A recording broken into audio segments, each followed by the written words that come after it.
and many other people then fled to all kinds of other fields. And it's exciting now to see a new set of techniques really be transformative.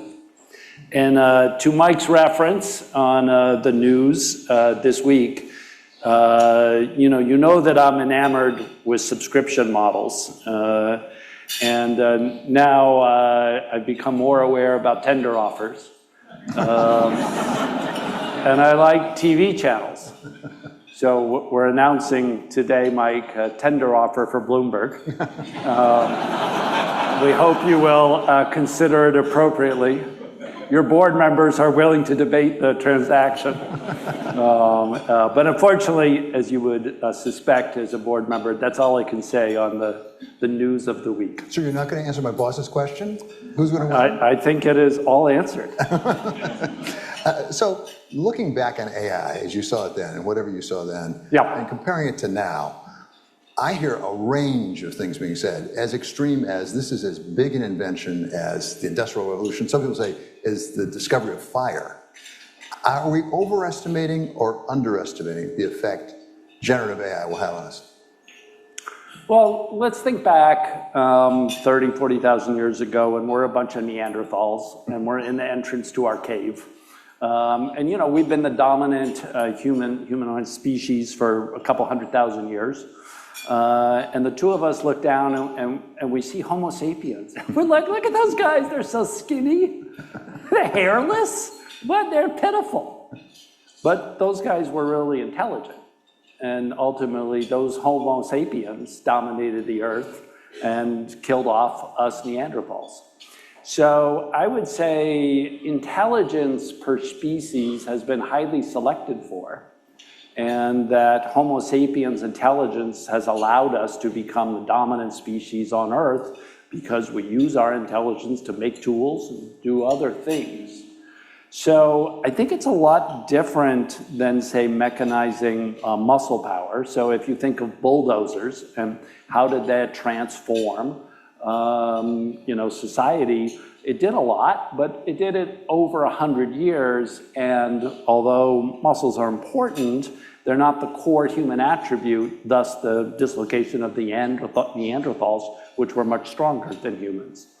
So if AI develops to actually be super intelligence, then it will be a lot more profound, I think, than anything else, and that we will have actually real species threats because the AI will keep getting smarter and smarter and smarter without limit. And natural selection works quite slowly in terms of making humans more intelligent. So then we have to sort of say, okay, how fast and how, will the computers really think? Obviously, when we all use AI as consumers, we can find, it's pretty miraculous in some cases, but in other cases, it's not very effective. But we're understanding more and more of the techniques. And again, one theory is it'll be like Moore's Law, and just AI will get better and better and better and better. The other theory is it's sort of like the war on cancer, where cancer developed over a very long time. It has lots of different etiologies, and we keep coming up with a solution for one cancer, but not another. And our overall progress in society against cancer has been, pretty steady, but flat, and definitely not exponential.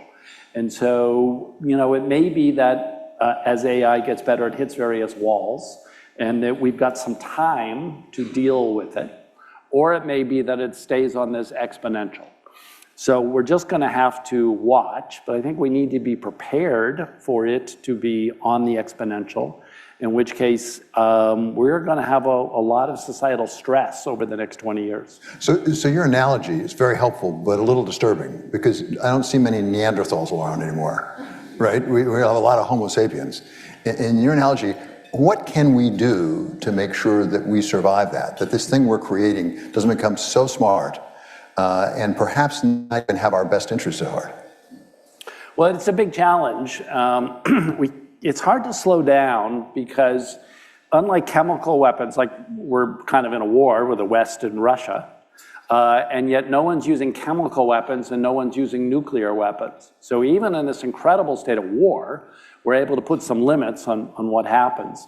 The problem with AI is it's very continuous. You know, your thermostat is an AI thermostat. So there's no good way for even the major powers to agree not to use AI because it's so integrated through everything else that we do.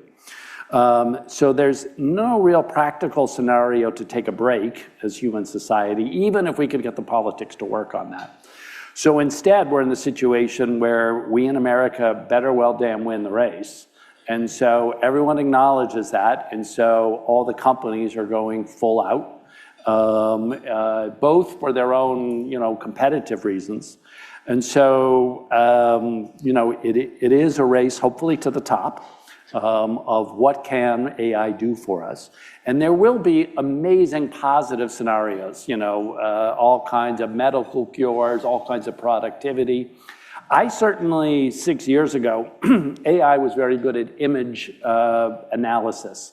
That was one of the kind of workloads that it first got good at. And in particular in radiology, it got significantly better than the typical radiologist pretty quickly and has been better than the typical radiologist for at least 5 years. And so I would say at weddings and with friends who are radiologists, well, it's good that your kids are not going in the business because radiology is going to be the first profession that's wrecked by AI. Good for humanity, but not good for radiologists. Well, what happened is, as radiology got better because of AI's analysis that helped radiologists, the price of scans went down, and the number of scans turned out to be hugely elastic. Now you walk in, you've got a cough, boom, you get a scan. Okay? And so what's happened now is there's about 34,000 radiologists in the US, which is a shortage. We now have a labor shortage of radiologists. Okay, by about 5,000. So it's an incredible story of course, elasticity of demand to improve lives, i.e. more scans. And so we may well see with AI that it makes Wall Street analysts more productive, it makes software engineers more productive, and that in fact the elasticity and that we grows and that we grow the economy. And when people ask, we're spending collectively as an industry $500 billion on AI data center. How is that ever going to get paid back? Well, add 1 or 2 points to GDP growth and it gets paid back fast. So, I don't want to guarantee that it's always going to be like radiology. I do think software engineering is particularly fascinating because all the major AI companies are working on it. And so it is the white collar canary in the coal mine. And if software engineering jobs go down a lot over the next 5 years, then that's probably going to happen to law and architecture and many other things. If, in fact, because of the increased productivity, people are building a lot more software, sort of the radiology example, then I think in many professions we will see a big expansion, and we can be more confident of the high productivity. None of that really answers the long-term question that you asked, which is how are we not the Neanderthals? So I think reasonable chance, high productivity rather than mass unemployment. Okay, but then ultimately, what if they're smarter and smarter and smarter than us? We're going to have to find ways, and I don't know what they are, to both continue to insist on alignment, and that's where you train the AIs to care about human beings. So they are aligned with our values. Okay, but if somebody doesn't train somebody programs their AI to try to take over the world, we're going to have to enlist the other AIs on our defense to protect us. Okay, so there's a number of scenarios out there. And probably for 10, 20 years, we're not going to know how serious the threat is, but we will have tools. It's not just that the AI biological species, we have been selected for dominance to try to grow our species. So AI is not naturally trying to expand, not naturally. It can be programmed for that, but it can be also programmed to keep humans on top. So it's not as scary as a super powerful human, which we all kind of intuit. A super powerful human would be hard to hold back from taking over the world. It's not as dire as that. Insofar as we do make progress on trying to reshape generative AI in a more positive direction, does that come from outside the industry or inside the industry? Does that come from government regulation and agreement, or does it have to come from inside? Because as I talk to many people in the business, they're much more focused on the race you talk about, than they are on the safety part. They don't want to get slowed down in that. I mean, you're on the board of Anthropic, which I know is trying to make a move in the other direction. But can we do it from the outside, or does the industry itself somehow have to internalize the risk? Well, I think lots of the industry is working on it. So there's different sides of safety. So there's when you're treating AI like a counselor, and it helps you tie a noose. That's not a good thing. And so those cases across the industry are getting more and more watched for and eliminated. So there's inevitable safety bumps as any technology grows. So then there's more macro safety, like none of the major AIs can be used to design chemical weapons or biological weapons. But those defenses in the AIs aren't perfect, and we have to constantly invest in them to prevent people from using this super powerful technology plus some CRISPR to do some really bad things. So there's active work across the whole industry, on those scenarios. Because from a commercial standpoint, nobody wants their AI brand to be the brand that develops some bad virus. So there is an incentive there to protect against the negative cases. But the sort of big long-term case is that the AIs get so smart that then we have to do things to make sure that they're aligned with human values, that they are programmed so that success is humans flourishing. Give us your view about where we are likely to see the biggest effect. You mentioned biomedicine. You mentioned computer software programmers. Let's turn to the news today with the deal between Disney and OpenAI and the entertainment space that you know well. I mean, you managed transition, from my perspective at least, from more traditional TV, cable, broadcast, through to streaming. What does the transition look like from streaming through to AI? So just as an example, we can look at video creation, storytelling, and sort of say, let's look at what AI is going to do. And the mechanics of generating video, and frankly, whether that's a news channel trying to illustrate a concept, or entertainers trying to do amazing special effects, we're going to have higher quality special effects. And that will shift to be AI generated instead of manually generated with sort of overseas visual effects companies. So there is a shift there. But the core thing of storytelling is very hard. How do you do long form character development, creating tension, resolving tension? That's not a case that the AI does well today. Eventually, 10, 20 years, the AI may win the Booker Prize, okay? And then if it does, it's going to be able to do a movie script also. But for now, the AI is really helping on sort of industrial aspects of what we do, like an amazing visual effects shot. And so it's, important, and we want to stay on the front as Disney does. But it's not doing the core thing, which is which story is going to captivate human attention. I'm not sure that says much about my job, about whether I keep my job in the AI world, because there's a lot of things that are done on television with news and other things that frankly are not creating the next Lion King. Well, I think interpreting the world, in your case, is a broad general wisdom. And so I think you'll have a relatively long-standing role in your success. Given my age, I'm good. Yeah, given your age, you're good. But it is a very big change. Again, people want to compare it to the Industrial Revolution. That happened over 200 years. This is going to happen over 10 or 20. And it might be that what's caused political polarization in the last decade or two is rate of change. So think about, since NAFTA, sort of the rise of globalization, the redefining of marriage equality, immigration, all kinds of change in society. And one view is enough of our fellow Americans, it's just too much.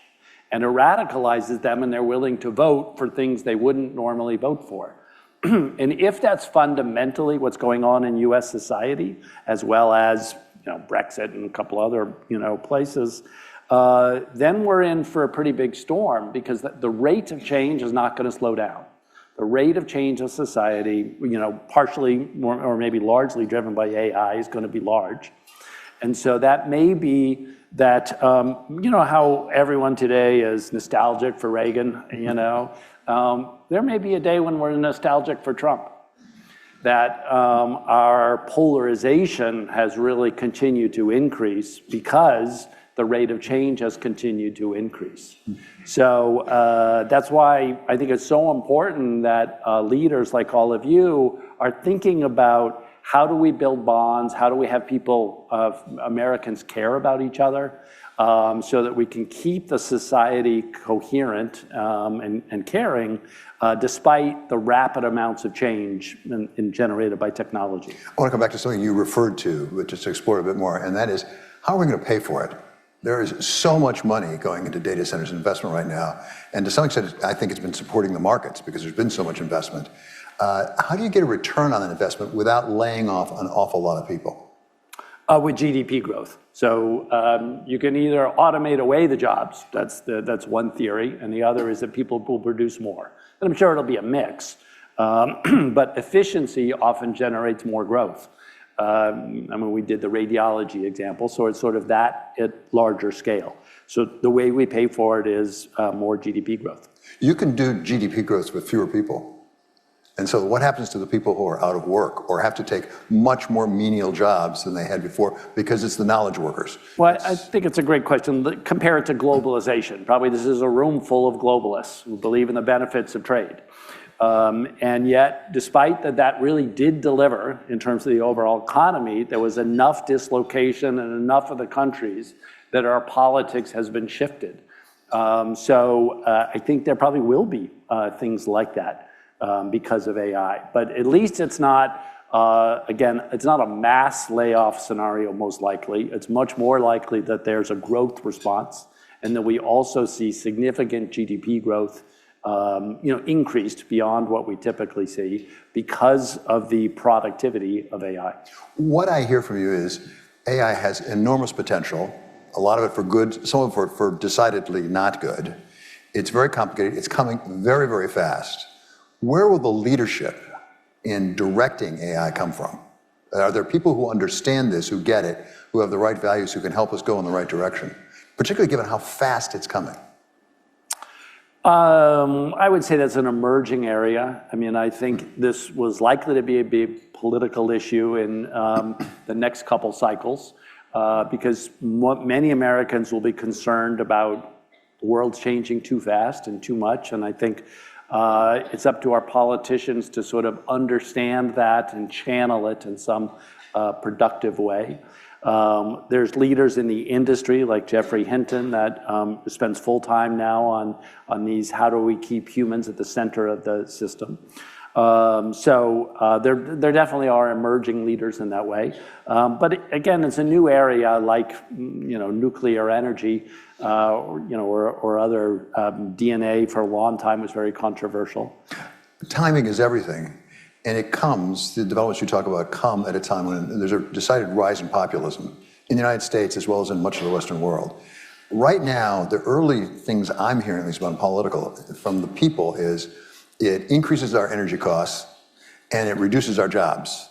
We're against it. And some politicians are showing signs now of trading on that and saying we should be against actually data centers. We should be against them. How do you put together the rise in populism with the likely effects of generative AI?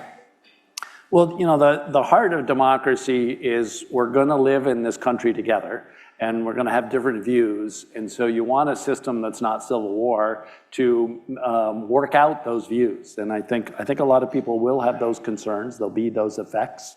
And we have to take them thoughtfully and seriously. And arguably during the era of globalization, there was sort of lip service to retraining, but we didn't really understand or take seriously the devastation of a lot of communities. So I think, the elites in this room, as an example, do a better job at that, which is, where is AI really providing benefits to people's healthcare, to their day-to-day lives? And if we can do that, then there's more toleration of the dislocation, which is, as you said, cost of electricity, data centers, those things.